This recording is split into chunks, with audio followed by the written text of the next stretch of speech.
মহা ধামাকা গল্পের নতুন মোড়। ২০ বছর পর চৌধুরীর বাড়িতে হাজির হয়ে তাদের দুই নাতনি সুদীপা ও পরমাকে খুঁজে পেল সূর্য ও দীপা। হ্যাঁ বন্ধুরা, আমরা এমনটা দেখতে পাবো অনুরাগের ছোঁয়া ধারাবাহিকের আগামী পর্বগুলোতে। বিস্তারিত জানতে আমাদের চ্যানেলটি সাবস্ক্রাইব করে ভিডিওটি শেষ পর্যন্ত দেখতে থাকুন। অভ্রজিৎ বাড়ির সকলের সামনেই তার মাকে বলে ওঠে, মা, আমি সুদীপাকে দিব্যি দিয়েছিলাম আমার বিষয়ে কাউকে না বলার জন্য, দিব্যি রাখার জন্যই সে কাউকে কিছু বলেনি। এই কথা শুনে অভ্রজিতের মা সঙ্গে সঙ্গে অভ্রজিতের কাছে গিয়ে বলে ওঠে, অভ্রজিৎ, কেন তাকে দিব্যি দিয়েছিলে? অভ্রজিৎ এই কথার উত্তর না দিলে পরমা সবটা বুঝতে পারে আর মনে মনে বলতে থাকে, আমি জানি অভ্র, আমার কারণে তুমি বাড়িতে ফিরে আসতে চাওনি, তাই জন্যই সুদীপাকে তুমি দিব্যি দিয়েছিলে। আর এই কথাগুলো ভেবে খুব কষ্ট পেতে থাকে।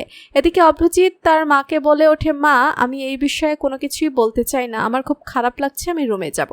সেই সময় সুদীপা অভ্রজিতের সামনে এসে দাঁড়ায় আর বলে ওঠে, দাদা ভাই, তুমি আমাকে বোন বলে ডেকেছো, এই বোনের আবদার, তুমি সিঁদুরটা পরমাকে পরিয়ে দাও। তখন অভ্রজিৎ সুদীপার কথা রাখতে সেই সিঁদুরের কোটা থেকে সিঁদুর তুলে নিয়ে পরমার সিঁথিতে সিঁদুর পরিয়ে দেয় আর সঙ্গে সঙ্গে পরমার চোখ থেকে জল বেরিয়ে আসে।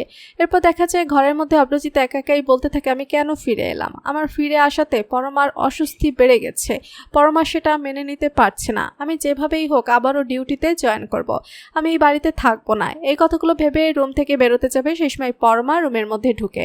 পরমাকে দেখা মাত্র অভ্রজিৎ তার মুখটা ঘুরিয়ে নেয়। এরপর পরমা অভ্রজিতের সামনে দাঁড়িয়ে বলে ওঠে, অভ্র, তোমার সঙ্গে আমার কথা আছে, প্লিজ আমাকে একটু সুযোগ দাও কথাগুলো বলার জন্য।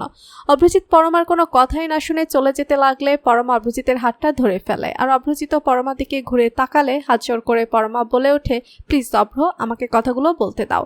এরপর পরমা অভ্রজিৎকে তার এবং আদিত্যর সম্পর্কে সকল কথা এক এক করে বলতে থাকে। অভ্রজিৎ সে কথাগুলো শুনে কষ্ট পায়। এরপর দেখা যায় পরমা আবারও বলে ওঠে, আমি জানি তুমি আমার এই কথাগুলো শুনে খুব কষ্ট পাচ্ছ, কিন্তু বিশ্বাস করো, আমি তো কোনো ভুল করিনি। আমি একজনকে ভালোবেসেছিলাম আর সেই ভালোবাসার কারণে আমি তোমার ভালোবাসাটা বুঝতে পারিনি। এখন আমি সবটা বুঝতে পারছি, প্লিজ আমাকে আর একটা সুযোগ দাও। এই কথাগুলো শুনে অভ্রজিৎ অবাক হয়ে যায়। এদিকে পরমা এই কথাগুলো বলে কান্না করে ভেঙে পড়লে সঙ্গে সঙ্গে অভ্রজিৎ পরমাকে জড়িয়ে ধরে আর বলে ওঠে, পরমা, আমি আর তুমি আবার নতুন করে আমাদের জীবনটা শুরু করব। এরপরে দেখা যায় হঠাৎ করে চৌধুরী বাড়িতে এসে হাজির হয় সূর্য ও দীপা। সুদীপার মতো দেখতে দীপাকে দেখে তো সবাই অবাক হয়ে যায়। এরপর দীপা বলে ওঠে, এই তো আমি আমার দুই নাতনিকে খুঁজে পেয়ে গেছি। তো বন্ধুরা, তোমরা কি এমনটাই চাও দীপা যেন এভাবে এসে তাদের দুই নাতনিকে খুঁজে পায়? কমেন্ট করে জানিয়ে দাও তোমাদের মতামত। ভিডিওটি ভালো লাগলে লাইক, কমেন্ট, শেয়ার করুন। আমাদের চ্যানেলে নতুন হয়ে থাকলে চ্যানেলটি সাবস্ক্রাইব করে রাখুন, যেন অনুরাগের ছোঁয়া ধারাবাহিকের আগামী পর্বগুলো সবার আগে পৌঁছে যায় আপনাদের কাছে। ধন্যবাদ সবাইকে।